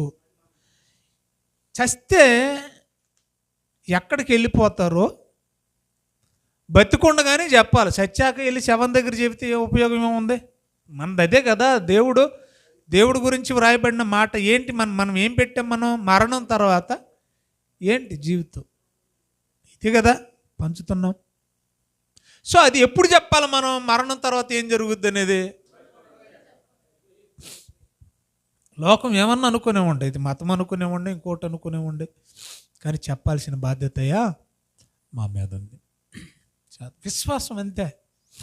ఇప్పుడు ఈరోజు దెబ్బ అనేది మార్క్, అది మనకి ఆడి మార్పుకి ఒక మార్క్. అది మార్క్ అంటే గుర్తు. అర్థమవుతుంది మీకు? ఈ ఊరు చరిత్రలో ఎవరు చేయలే సువార్త, భయపడిపోయి వచ్చేవాళ్ళు కాదట. నేను అందుకనే స్టార్టింగ్ అక్కడికి వెళ్ళిన తర్వాత నేను ఒకటి అడిగా, ఏంటంటే టైం అయిపోతుంది ఒకటి, రెండోది నాకు సిమ్టమ్స్ తెలిసిపోతాయి, నాకు ఆటోమేటిక్గా తెలిసిపోతాయి. ఎక్కడ మీరు సెంటర్లో నిలబడి చెప్పొద్దు. పాస్టర్ గారిని దగ్గరికి పిలిచి నేను ఒకటి చెప్పయ్యా, విత్తనాలు చల్లండి అయ్యా. విత్తనాలు చెప్పండి. విత్తనాలు అంటే ఏంటి? విత్తనాలు చల్లండి అయ్యా. ఈ విత్తనం ఏదో ఒకటి మొలుస్తుందయ్యా. మొత్తానికి దేవుని దయ వల్ల చల్లారు మీ అందరికి నిండు విశ్వాసం. అబ్రహాము విశ్వాసం ఆయన బలపరిచింది. ఎలాగంటే పిల్లలు పుట్టే పరిస్థితి కాదు, కానీ ఏం చేశాడు? విశ్వాసం ఉంచాడు. దేవుడు ఇచ్చాడే ఇవ్వలేదా? మరి మీకున్న విశ్వాసం ఏంటి చెప్పండి? ప్రతి చిన్నదానికి భయపడతాము. ఉద్యోగం వస్తుందో రాదో, పిల్లకి పెళ్ళి వద్దో లేదో, ఇల్లు కడతామో లేదో. నా విశ్వాసం ఏంటో తెలుసా? మళ్ళీ చెప్తున్నాను చూడండి, మీకు నేనే ఒక సాక్ష్యం, కరెంట్ అఫైర్ లాగా ఒక విట్నెస్. ప్రభువా, ఇరుకులో ఉన్న విశాలతలోకి వెళ్ళాలని ఆశపడుతున్నాను, సాయం చేయవా? ఇది ఎవరి కోసం? నా కోసమా? నేను ఒకటే కోరుకున్నా, నేను వెళ్ళిన నా సేవా స్మృతులు మిగిలిపోవాలి ఈ భూమి మీద. ప్రార్థన చేద్దాం పాప. ప్రార్థన చేశాం. ముందు మా ఇంటి ముందు సైట్ అడిగాను, చర్చికే. అడిగితే 5 ఏళ్ళగా ఆవిడ, తమ్ముడా నీకు కాకపోతే ఎవరికి ఇస్తానంటది. మరి ఎప్పుడు ఎత్తుంది? నేను చచ్చిపోయాక. నీకు ఇస్తానంటది, నీకు కాకపోతే ఎవరికి ఇస్తానంటది. రేటు చెప్పమంటే చెప్పదు. ఎంతకు అమ్ముతావు అమ్మ అంటే, అమ్ముతాను కానీ ఇప్పుడు కాదంటది. నాకు చిరాకు వచ్చేసి ఇక అందులో నుంచి బయటకు వచ్చేసాను. నేను ఆ ట్రాన్స్లో నుంచి బయటకు వచ్చాను. నాకున్న ఒక బలహీనత ఏంటంటే, నేను ఏదన్నా అనుకున్నానంటే అది జరిగేంత వరకు నాకు నిద్ర కానీ తిండి కానీ అనిపించదండి. నాకు ఆ జబ్బు ఒకటి ఉందండి, దాని గురించి ప్రార్థన చేయండి. ఆయన కూడా నవ్వుతున్నాడంటే ఆయన కూడా ఉన్నట్టుగా ఉంది ఆ జబ్బు. మా నాన్నగారికి, సింగ నాన్నగారి తండ్రి గారికి. సరే, అయితే చిత్రం ఏంటంటే అనుకోకుండా ఒక్క రోజులోనే మేము అనుకున్న దానికంటే మంచి సైటు, మంచి బిట్టు, ఇంకా రోడ్డుకు దగ్గరలో ఇచ్చేసాడు దేవుడు. వాస్తవానికి మేము ప్రార్థన చేసేటప్పటికి 0, మా దగ్గర ఏమీ లేదు. ఆ సంగతి దేవుడికి తెలుసు. అయితే చిత్రం ఏంటంటే దేవుడు అలాగలాగా ఊహించని రీతిగా సిద్ధం చేశాడు. 13 లక్షల రూపాయలు ఆల్రెడీ ఉన్నాయి. రేపు 12 లక్షలు కట్టి 1 లక్ష రూపాయలు రిజిస్ట్రేషన్ చేయిస్తున్నాం. ఈ నెల 23 కానీ 24 కానీ. నా స్థితి అది కాదు, నా సంగతి వీళ్ళందరికీ తెలుసు. నా చర్చిలో కానుక ఎంతో తెలిసే, వారానికి 300 నుండి 500 లోపు. నేను ఎన్నాళ్ళు ఊడిగించేసి ఎన్నాళ్ళు కష్టపడితే 13 లక్షలు సంపాదించగలను ఆలోచించండి. అర్థమవుతుంది మీకు? విశ్వాసం ప్రియుల ప్రతిదానికి మనం అవుద్దంటారా ఏమో అలా అనుమానం పడకూడదు. అంటే మనం బలపడాలి. ఎందులో బలపడాలి? దేవుడు ఖచ్చితంగా చేస్తాడు. ఆయన చేయాలంటే మనం ఎలా ఉండాలి? మీ ఇంట్లో మీరు అన్నీ ఎవరు కొనిస్తారు చెప్పండి? చెప్పిన మాట వినేవాడిగా విననోడిగా? రైట్. ఇప్పుడు దేవుడు కూడా మనల్ని బలపరచాలంటే మనం ఎలాగ ఉండాలి? విశ్వాసంలో దేవుని మాట నమ్మేలాగా ఉండాలి, వినేలాగా ఉండాలి. రైట్. మనం ఏ విషయాలు బలపడాలి? ఏది మనల్ని బలపరుస్తుంది? విశ్వాసం మనకుంటేగా అది. మనం విశ్వాసులం అని చెప్తూ ఉంటాం, విశ్వాసికి తగిన క్రియలు మనలో ఉండవు. గుర్తుపెట్టుకోండి, మనల్ని బలపరిచేది నంబర్ 1, ఆత్మీయంగా బలపరిచేది నంబర్ 1 విశ్వాసం. రెండోది దేవుని కృప. తిమోతికి రాసిన పత్రిక 2వ పత్రిక 2వ అధ్యాయం 1వ వచనం ఇదే పౌలు చెప్తున్నాడు. నా కుమారుడు తిమోతి, క్రీస్తు యేసు నందున్న కృపచేత బలవంతుడవు కమ్ము. బలపడాలంటే ఏం కావాలి? ఇప్పుడే కదా మనం చదువుకున్నాం. నంబర్ 1 ఏంటి? విశ్వాసం నిన్ను బలపరుస్తుంది. రెండోది ఆయన కృప నిన్ను బలపరుస్తుంది. ఏమన్నాడు తిమోతికి ఉత్తరాన్ని రాస్తూ? నా కుమారుడా, క్రీస్తు యేసునందున్న కృపచేత బలవంతుడవు కమ్ము అంది. ఆయన కృప నీకుంటే మనం ఏమవుతాం? బలవంతులం అవుతాం. అర్థమవుతుంది మీకు? విశ్వాసం, ఆయన కృప ఎంత గొప్పదంటే ఒక చిన్న ఎగ్జాంపుల్ చెప్పి నేను ముందుకెళ్తాను. ఎన్నో పాయింట్ ఇప్పుడు నేను మాట్లాడేది? 4వది. ముంబైలో చంద్రశేఖర్ గారు ఎల్ఎన్టీ కంపెనీలో పనిచేస్తారండి. ఆయన పేరు చెప్పండి, చంద్రశేఖర్ గారు. అయితే ఏమైందంటే సడన్గా ఒకేసారి కూతురు తల్లి ఇద్దరు చనిపోయారండి. కూతురు తల్లి ఒక్కడైపోయాడండి. అదేంటంటే సరిగ్గా దీపావళి రోజట, దీపావళి రోడ్ల మీద కాలుస్తూ ఉన్నప్పుడు ఆ పొగలు చిక్కుపోయి ఇద్దరు ఊపిరాడుకు చచ్చిపోయారండి. ముంబైలో జరిగిన యథార్థ సంఘటన.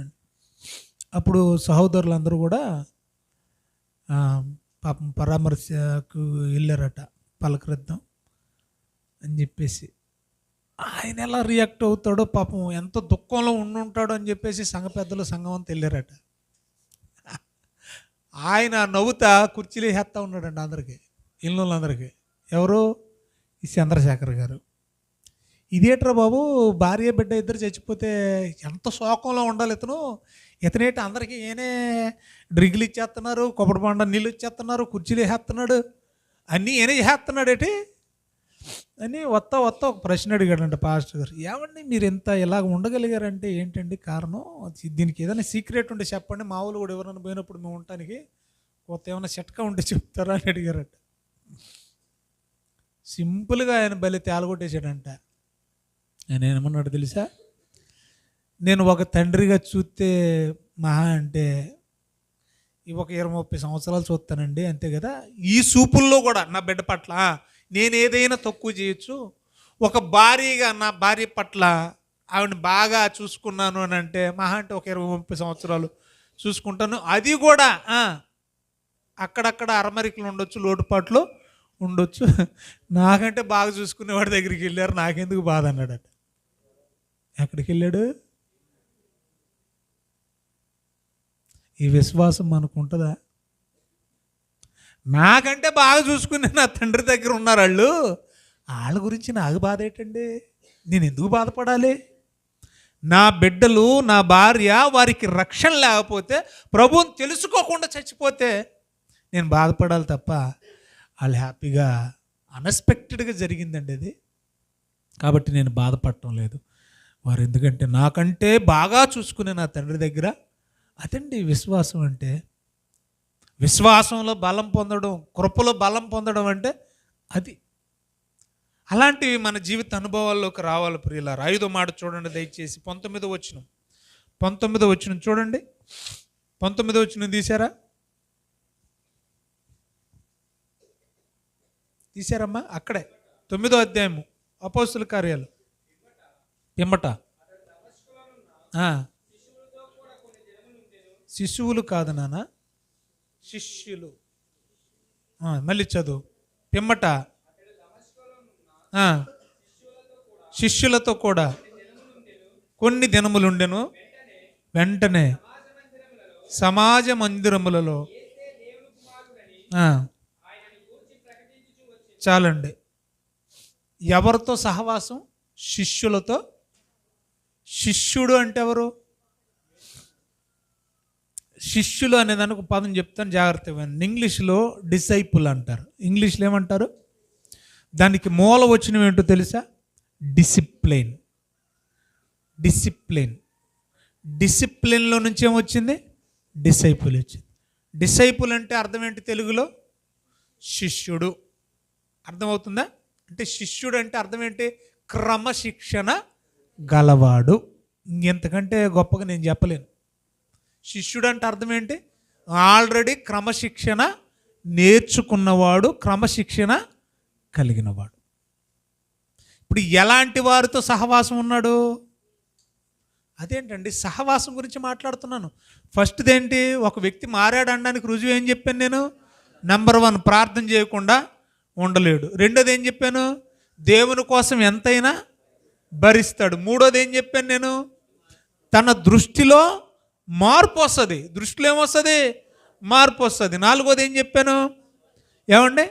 దేవుల్లో బలపడతాడు, ఆత్మీయంగా బలపడతాడు. ఐదోది ఏం చెప్పాను? ఇప్పుడు చెప్తున్నాను. అతడు శిష్యులతో సహవాసం చేస్తాడు. ఇది పాయింట్. మారినోడు ఎలాంటి వాళ్ళతో పడితే అలాంటి వాడితో సహవాసం చేయడు. మరి ఎవరితో చేస్తాడు? శిష్యులతో. శిష్యులు అంటే ఏమని చెప్పాను నేను మీకు? క్రమశిక్షణ కలిగిన వాళ్ళతో సహవాసం చేస్తాడు. ఇక్కడ మ్యాటర్ చెప్తున్నాను, బాగా వినండి. నో మ్యాటర్ అబౌట్ మనీ నేను అనేది. వాడు డబ్బు ఉన్నోడా, హోదా ఉన్నోడా, పరపతి ఉన్నోడా, అండ్ గొప్పోడా, ఉన్నోడా, లేనోడా, ఈ జోడ్డు వాడు క్రమశిక్షణ కలిగినోడు అయితేనే వాడితో సహవాసం చేస్తాడు. ఎవరు? మారినోడు. వాస్తవానికి ఇక్కడ నేను ఒక విషయం చెప్పనా? శిష్యులు అంటే పామరులు వాళ్ళు. అప్పటికే వాళ్ళు ఎవరు? పామరులు. ఈయనెవరు? చదువులేనోడా? పౌలు. నా భాష మీకు అర్థం అవ్వట్లేదా? మారిన తర్వాత ఎవరితో సహవాసం చేస్తున్నాడైనా? శిష్యులు. ఇప్పుడు శిష్యులు ఎలాంటి వాళ్ళని చదువుకున్నాం మనం బైబిల్లో? విద్య లేని, రైట్ కదా? రైట్. ఇప్పుడు ఈయన ఎలాంటి వాడు అంటున్నారు పౌలు గారు? అంతే కదండి. సకల విద్య ప్రావీణ్యత గలవాడు. అంటే ఇంత చదవరి ఎలాంటి వాళ్ళతో సహవాసం చేస్తున్నాడు? చదువు లేని వాళ్ళతో సహవాసం చేస్తున్నాడు. అంటే ఏం చూస్తున్నాడు అక్కడ? చదువు కాదు. మన పిల్లలకు కూడా మనం అదే చెప్పేది, ఒరే ఆడు మంచోడు కాదు, వాళ్ళ మంచోళ్ళు కాదు, వీళ్ళు మంచి. ఎందుకు చెప్తాం ఆ? అది దుష్ట సాంగత్యము మంచి నడవడిని చెరుపునండి. తిమోతికి రాసిన 2వ పత్రిక 2వ అధ్యాయం 22వ వచనం. తిమోతికి రాసిన 2వ పత్రిక.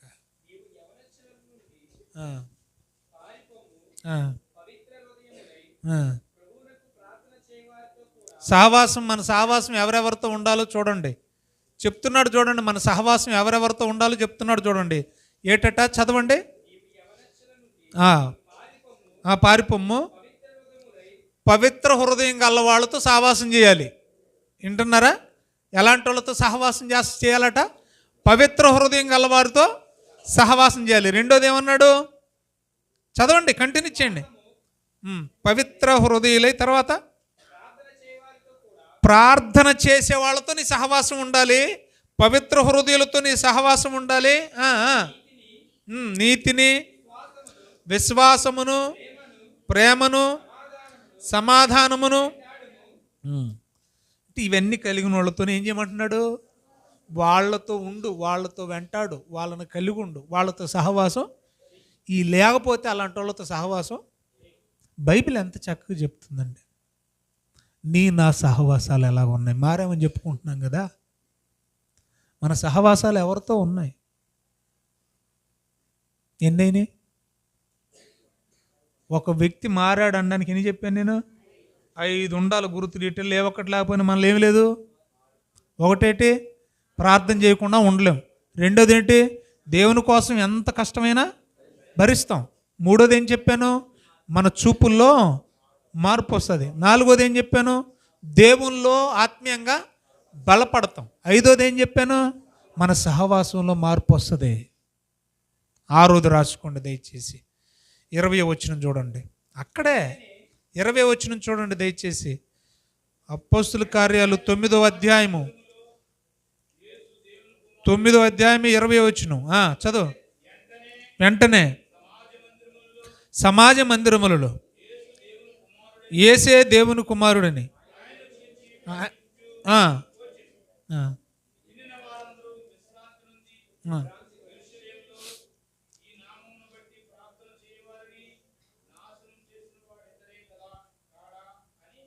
ఏం చేస్తున్నాడు? మొత్తానికి సాక్ష్యం చెప్తున్నాడు. అంతకుముందు చంపేసేవాడు కదా, ఇప్పుడు ఏం చేస్తున్నాడు? ఇప్పుడు 20 వచనమేనా మీరు చదివింది? 20లో ఏం చేస్తున్నాడు? ఆయనను గురించి సాక్ష్యం చెప్తున్నాడా? ఒకటి ఆయన వ్యక్తిగత సాక్ష్యం నమ్మర్లేండి అంత తొందరగా. అక్కడ అంత తొందరగా నమ్మలేదు పౌలు గారిని. వాకప్ చేసి చేసి చేసి తర్వాత మారాడని రూఢిగా రుజువు చేసుకున్న తర్వాత దగ్గరయ్యారు. అప్పుడు అంత తొందరగా మారాడని నమ్మలేదులేండి వాళ్ళు. సమాజ మందిరాల్లోకి వెళ్ళి చెప్పినా ప్రారంభంలో నమ్మలే. సరే, ఏదేమైనప్పటికీ అక్కడ ఒకటి వ్యక్తిగత సాక్ష్యం చెప్తున్నాడు. రెండోది క్రీస్తుని గూర్చి. మారినోడు ఏం చేస్తాడు? గుడికి వెళ్ళొత్తి కుదరదా? మరి ఏం చేయాలట? ఇద్దరు ముగ్గురు చెప్పారు అలాగే. పాస్టర్ గారు అలాగే చెప్పారు, పౌలు అన్నయ్య అలాగే చెప్పాడు. అది కూడా సాక్ష్యంలో భాగమే. అర్థమవుతుంది మీకు? 9వ అధ్యాయం యోహాను సువార్తలో ఎరా ఏటి నిజమేనా అన్నారండి. నిజమే బాబాయ్, చిన్నప్పటి నుంచి నాకు కళ్ళేవు, కానీ ఇప్పుడు చూస్తున్నానయ్యా. ఆయన చెప్పింది కదా సాక్ష్యం ఏంటంటే, నేను ఒకప్పుడు గుడ్డినే, but now I can see. నేను ఇప్పుడు చూడగలుగుతున్నాను. సాక్ష్యం అదే మాట చూడండి 9వ అధ్యాయంలో ఒకసారి. ఒకప్పుడు నేను గుడ్డోన్నే, కానీ ఇప్పుడు నేను చూడగలుగుతున్నాను. 9వ అధ్యాయంలో చూడమ్మా మాట ఒకసారి నా కోసం చదవరా తల్లి. 13లో, అంతకు ముందు గుడ్డి అయి ఉండిన వానిని వారు పరిశీలి వద్దకి తీసుకుపోయారు. యేసు తీశారా?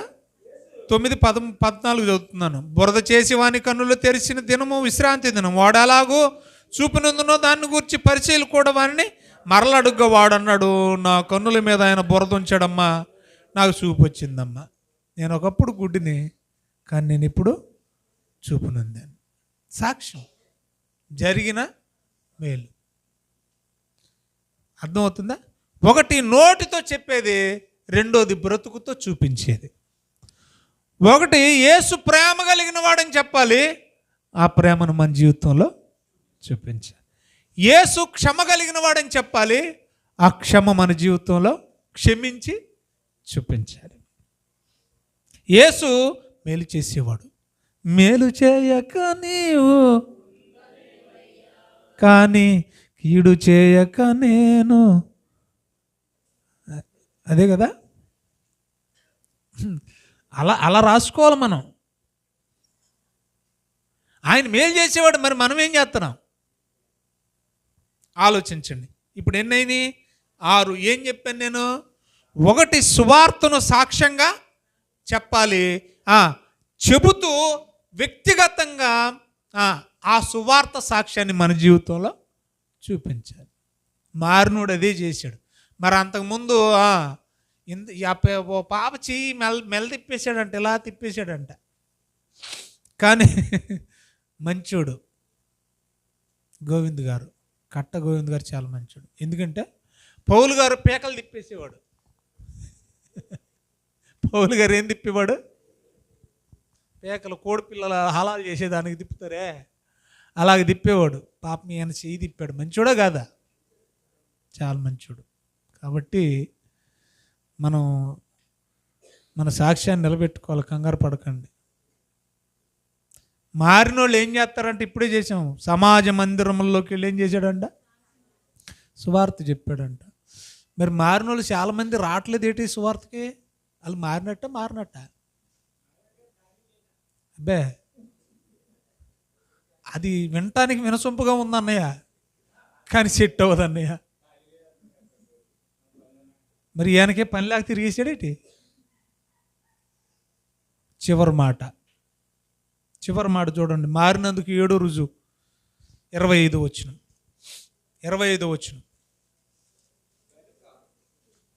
చూడండి, ప్రార్థన చేసుకుందాం. గనుక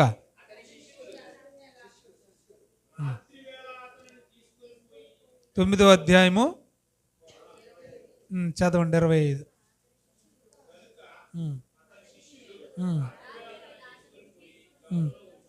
ఎవరి శిష్యులు? అప్పుడే శిష్యులు అయిపోయారా? అంటే ఏం చేసి ఉంటాడు? అప్పటికే ఏం చేశాడు? శిష్యుల్ని.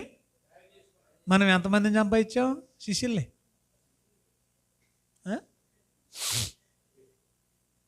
అయిపోయింది నా ప్రసంగం. బైబిల్ మూసేస్తున్నాను నేను. పౌలు గారు ఏం చేశాడు ఫైనల్గా? శిష్యులు తయారు చేశాడు లేదా? మనం ఎంతమంది చేసాం? అదేంటమ్మా అలా ఉన్నాం? ఎన్ని మాటలు చెప్పాను నేను మీకు? ఒక వ్యక్తి మారాడు అనడానికి రుజువేంటో తెలుసా? నంబర్ 1, ప్రార్థన చేయక ఉండలేడు. రెండోది, దేవుని కోసం ఎంతైనా ఏమైనా భరిస్తాడు. మూడోది, చెప్పండి మీరు రాసుకున్నాయి. మూడోది ఏం చెప్పాను? మన దృష్టికోణం, మన ఆలోచన విధానం మారిపోద్ది. నాలుగోది ఏం చెప్పాను? దేవునిలో ఆత్మీయంగా దినదినము బలపడతాడు. ఐదోది ఏం చెప్పాను నేను మీకు? ఏమ్మా? మంచి వారితో సహవాసం చేస్తాడు. ఎవడు పడితే వాళ్ళతో సహవాసం చేయడు. మంచి వారితో సహవాసం మానడు. సంఘముతో సహవాసం అసలే మానడు. తర్వాత ఆరోది ఏం చెప్పాను నేను మీకు? సువార్త చెప్పకుండా ఉండలేడు. సాక్ష్యం అంటే సువార్తే. అర్థమవుతుంది మీకు? మారినోడు సువార్త చెప్పకుండా ఉండలేడు. ఫైనల్ మెట్టు ఏంటి? మారినవాడు కొంతమందిని దేవుని కోసం సంపాదించకుండా, దేవుని కొరకు తయారు చేయకుండా, శిష్యులుగా తయారు చేయకుండా ఉండలేడు. వీటిల్లో ఏ ఒక్కటి మనలో లేకపోయినా చెప్పండి, మాట్లాడండి. సింగుడాడి నెల ఒక్కొక్కరిని తీసుకొస్తా ఉండేవాడు పాపం. ఏమో అలవాటు చేద్దాం, ఇది ఈ పద్ధతి, విధానం, ఈ ప్రయాస ఆయన వంతు ఆయన ట్రై చేస్తూ ఉంటాడు. మనం తెలుసుకున్న సత్యాన్ని, మనం నేర్చుకున్న సత్యాన్ని, విలువను తెలియని వాళ్ళకి చెప్పాలా, వాళ్ళకి నేర్పించాలా. మనతోనే సమాధి చేయబడకూడదు, మనతోనే అంతమైపోకూడదు. నలుగురిని ప్రభు కోసం మనం నిలబెట్టాలి. ఆత్మల సంపాదన, దాన్ని ఏమన్నారు? ఆత్మల ఎవరిలో ఉన్నాయి? ఒకప్పుడు పూర్వము దోషకుడు, హింసకుడు, హానికరుడు కదా, రైట్. మరి ఆయన అంతలా మారితే మనం ఎందుకు మారలేకపోతున్నాం అండి? పౌలు గారి కంటే చెడ్డోళమా? అదేంటండి అలా ఉన్నారు? పౌలు గారి కంటే దుర్మార్గులమా మనం? మరి పౌలు గారే అంతలా మారితే మంచోళ్ళం కదండి మనం ఎందుకు మారలేకపోతున్నాం? మంచోళ్ళం కాబట్టి అంటారేంటి? కళ్ళు మూసుకోండి, ప్రార్థన చేసుకుందాం.